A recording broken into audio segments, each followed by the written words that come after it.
I šta ima ljudi, dobrodošli u još jedan novi video. Evo nas opet na poligonu. Dobili smo dozvolu istestirati još auto prije CDC-a, pošto je CDC trebao biti ovaj vikend. Odgođen je radi lošeg vremena, tako da smo dobili priliku za utvrditi da li sve ono što smo radili kroz cijeli prošli tjedan i što ste imali priliku vidjeti u prošlom videu, da li će sve biti u redu. Ta desna glavčina nam je malo onako skeči, ali jebi ga, moramo testirati da bi utvrdili hoće li to biti dobro. Više manje sve ostalo je posloženo. Danas nam ostaje testirati auto. Sad ćemo ga dignut na lijevu gevindu malo jer nije jednako visok auto sa lijeve strane i sa desne strane naprijed. Stavit ćemo ljetne gume, to jest felge sa 225 ljetnim gumama gore iza. I prvo što imamo zadatak je opet utvrditi da li nam kočnice rade jer je Kojpa rješavao kočnice, tako da se nadamo da je to sad malo bolje nego što je bilo prošli put. I onda nam je Nino zadao zadatak da se spojimo s laptopom na sam auto i da onda logamo pulove, tako da on može utvrditi kakav je boost setup na turbu. Međuvremeno smo već napravili jednu reviziju mape, tako da moramo odraditi prvo to, da njemu onda pošaljemo te logove, da on vidi šta se dešava i onda možemo dalje nastaviti testirati auto. Tako da opet idemo korak po korak, sve dok ne dođemo na semi slikove, dok ne budemo opet počeli malo, ajmo reći, driftat i sve ozbiljnije i jače driftat sa autom. Nadam se da će sve izdržati, jer u biti danas se tretira kao da smo na CDC-u, tako da ako se danas bilo šta dogodi s autom, znači da mi nam se ista stvar dogodila i na CDC-u. Uživajte u videu i to je to.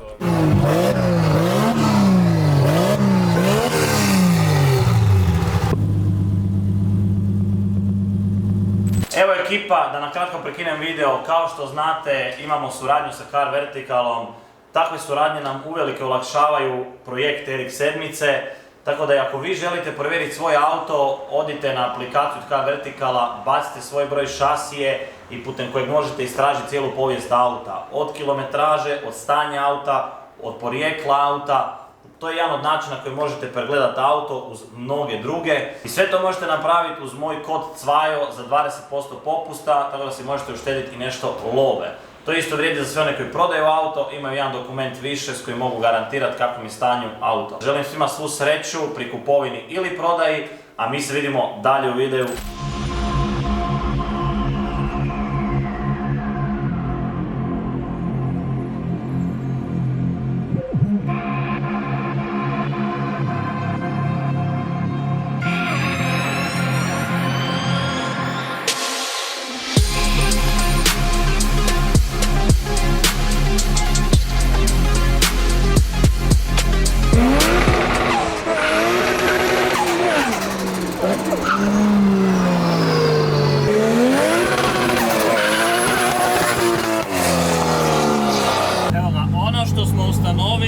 Je da imamo definitivno neki problem sa paljenjem auta. Svaki put kad je bilo hladno upalila super, onda poslije nije htjelo upaliti pa upali, pa nešto tu zajebava, Anlaser nam radi. Nino će to provjeriti u logovima šta se tu dešava. Opet ta tablica temperatura ulja koja nije bila dobro napravljena od samog starta i onda ju je Nino prerađivo i ubacili smo prvu varijantu. Pokazuje nam previše temperature ulja sad, tako da to sad treba opet regulirati, to ćemo napraviti u nekoj novoj reviziji. Sad kad smo malo zagrijali auto, lansirali smo ga iz razloga da bi Nino točno mogao vidjeti boost control kad ga ja lansiram. Sad sam mu ja to sve logirao, svaki setup i način boosta koji ovaj auto ima. Sad ćemo ispumpat zadnje gume i idemo malo driftat da vidimo šta se točno dešava. Onda ćemo se vratiti nazad u boks, provjeriti cijeli auto od ispod, vide, bla bla bla i onda opet dalje. Ajde, da.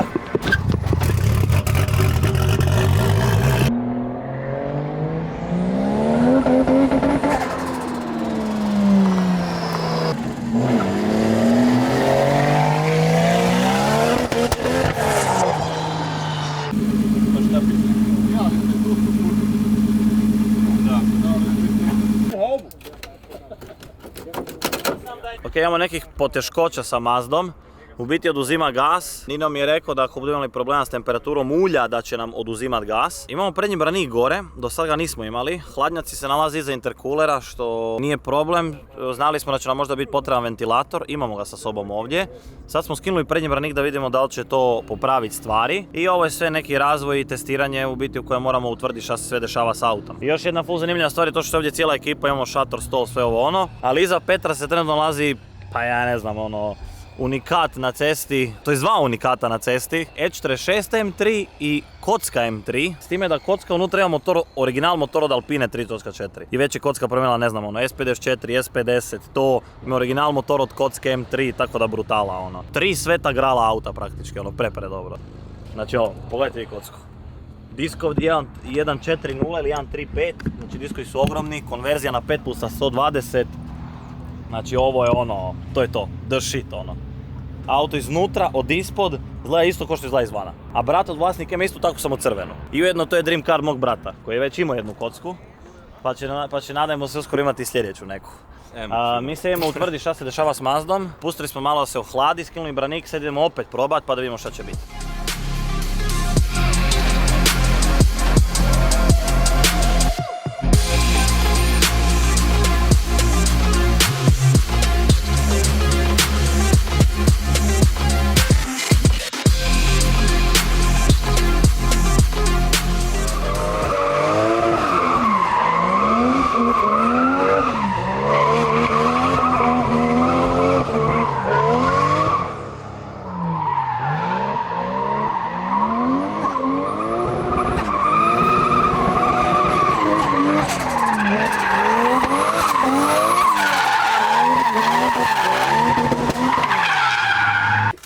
Ali je možda kat stavljen prenisko, kužiš, deš mu da je previsoko i automatski ga...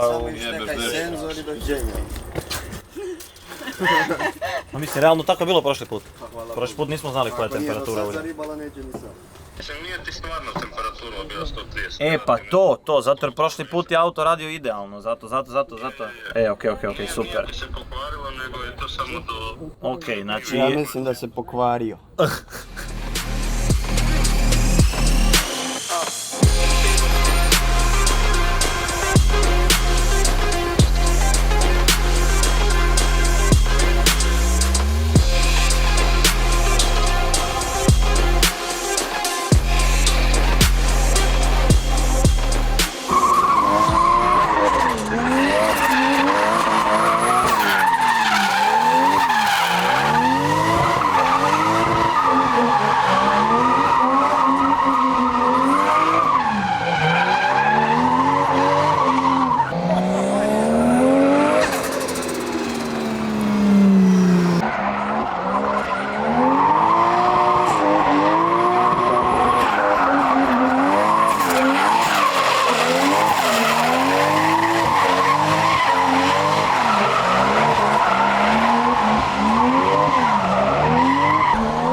Evo nas ekipa, današnji dan je puno problematičniji nego prošli test, ali zapravo sad imamo pravu temperaturu ulja. Ustanovili smo di je problem, Nino je to riješio u mapi, bili smo jedno, pa ne znam, pol sata na liniji, na telefonu.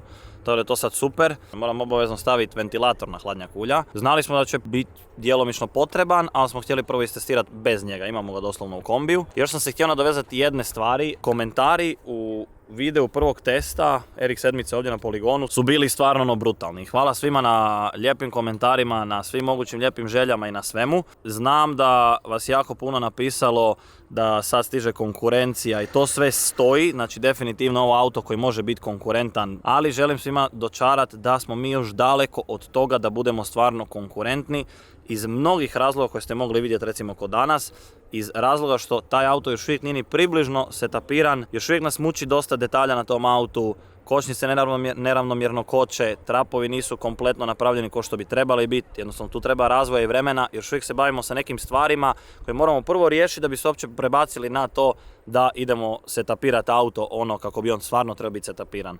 Opet imamo problem s tim zadnjim ležajevima, naše rješenje to nije riješilo, moramo otkriti točno u čemu je tu problem. Mislim da se razumijemo, sad ima i malo lufta kotači, može se to tako voziti. Vozili bi mi tako CDC, ali to ne može biti dugotrajno rješenje. I htio sam se dotaknuti još jedne stvari što mi je bilo presmiješno. Nino kad je prošli put gledao sve logove mi je rekao da li si ti svjestan da si samo 60-70% gasa iskoristio. Ja rekao ono šta stvarno, on kaže da, jednom si stisao pun gas u nekoj full viskoj brzini, ja kažem da u četvrtoj dok sam bio ne znam na 2000 okretaja. Ja sam tek danas po prvi put ikada, kad sam lansirao auto, prvi put ikada da bi te logove njemu slali, stisao pun gas u drugoj i onda šalto u treću, ono pedalo do kraja. Bože dragi, ono, ko da sam dobio još 30% snage, ja vam to ne mogu objasniti. Moramo na quick change isto tako mijenjati te zupčanike, staviti druge da vidimo kakvi su ti omjeri. Tako da ono, mi smo u procesu razvijanja ovog auta, da vidimo koje su dječje bolesti, da vidimo gdje je problem sa svakom stvari na ovom autu. Slijedi nam CDC sad za tjedan dana, nadam se da ćemo ga odraditi bez nekih većih kvarova.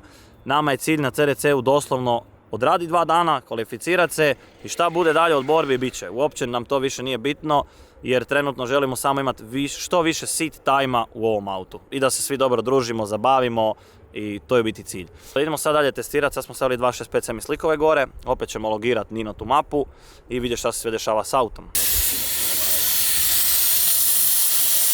Napravit ću par krugova, doću tu pa onda ispusti još.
Šta, gorivo, a? Mislim da smo ostali bez goriva. Tako je zvučalo. Tako i meni zvučalo isto. Od svih mogućih check engine obavijesti ovaj put mislim da je stvarno gorivo. Jer svaki put mislim da je stvarno gorivo, ali ovaj put mislim da je baš stvarno gorivo. 20 litara ti potrošio. Ali sad mislim da je stvarno gorivo. 20 litara. Pa za cijelu kantu je potrošio. Ja brzo idemo, ajde.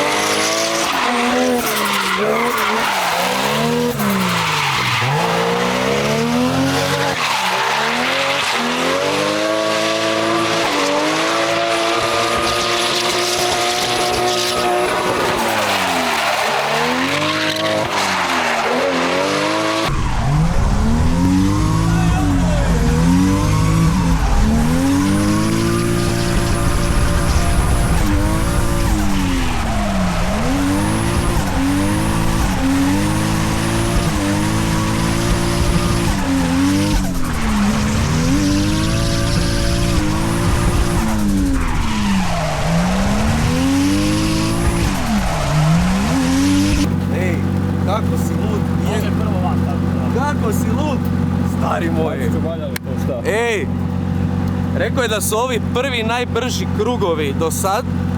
Ja sam imao prvi tu čast to osjetit. Šta vam kaže, vidjet ćete na CDC.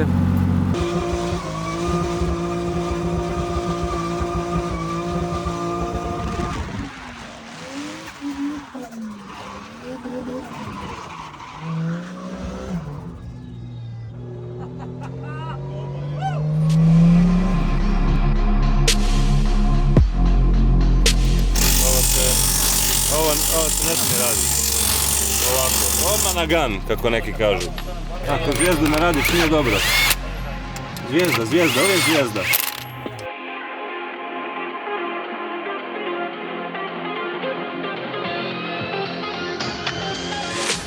Pitanje, sad kad ja njega spojim na taj jack, šta mi ga pali? Jer ga pali kompjuter, jel to treba kao napraviti ili...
Evo nas ekipa nazad u garaži, kao što možete vidjeti RX-7 već je dobrano rastavljena, nemamo cijeli zadnji trap iza, ali to ćete gledat u sljedećem videu, tako da ćete u početku malo gledat točno šta radimo i onda ide akcija sa CDC-a. Taj dan na testu je prošao vrhunski, jer je u biti auto odradio test, bez obzira što smo imali puno problema. Jedan od najvećih problema je bio taj što nam se dizala temperatura ulja. Sama tablica je 100% gotova, ali mi imamo kat na 130 stupnjeva temperature ulja, ali sam deš bi pokazivao 130, a sama temperatura ne bi bila 130. Tako da će se to još malo doraditi. Mogli ste vidjeti da je auto strašno brz, znači auto je nevjerovatno brz, evo ne mogu vam to objasniti uopće. Ono što je meni Nino rekao, u prvom testu u odnosu na drugi test, ja u prvom testu uopće nisam stisao gas do kraja. Znači ja sam u prvom testu iskorištavao samo 60 do 70% gasa auta, jer sam doslovno jednostavno stvorio naviku očito na pedalu gasa od E34 i imao sam valjda još ovoliko hoda pedale gasa gdje sam mogao stisnuti ono gas do kraja. Još smo se malo poigrali sa tlakom u gumama, sa raznim semi slikovima gdje smo testirali kako se ponašaju. Isto tako mogli ste ustanoviti da smo cijelo vrijeme na blokadi, doslovno cijelo vrijeme na blokadi. Kad nismo na blokadi, to je samo iz razloga ja pustim gas, ne budemo na blokadi. Prekratak nam je omjer diferencijala u quick change-u da bi ja treću iskorištavao na taj način da držim pun gas i da eventualno u najbržem dijelu zavoja, na izlazu zavoja dođem do blokade. To znači da bi ili trebali voziti u četvrtoj, poligon je premalen da bi ga vozili u četvrtoj, ili bi trebali promijeniti omjer diferencijala. Nismo imali priliku to još probati napraviti. Mi ćemo za CDC odmah staviti druge zupčanike od quick change-a koje imamo, da ja odmah na prvom treningu znam osjetiti i uvidjeti razliku, da vidimo koji nam omjer više odgovara. CDC će vrlo lako moguće biti takav da ovaj omjer, ako nam bude više odgovarao koji je trenutno na autu, da ćemo recimo prva dva brza zavoja vozi četvrta i onda ju šaltat treću i ostatak vozi treću. Ja bi volio da ne moramo šaltat, tako da vidjet ćemo da li će nam to omogućiti taj drugi omjer. S time bi dobili još 10 do 15 km/h više i auto bi za toliko posto brži. Znači ja bi kroz cijeli zavoj mogao držati gas do poda, auto bi konstantno ubrzavao i eventualno na izlazu iz zavoja bi mi dirali blokadu. Ovako ja čim uđem u zavoj sam na blokadi, onda malo popustim gas u sredini zavoja, opet poklopim gas jer ju moram navući na sljedeću tranziciju. Auto me stvarno oduševljava i nevjerojatno kako se vozi, a još smo jako daleko od toga da se stvarno dobro vozi.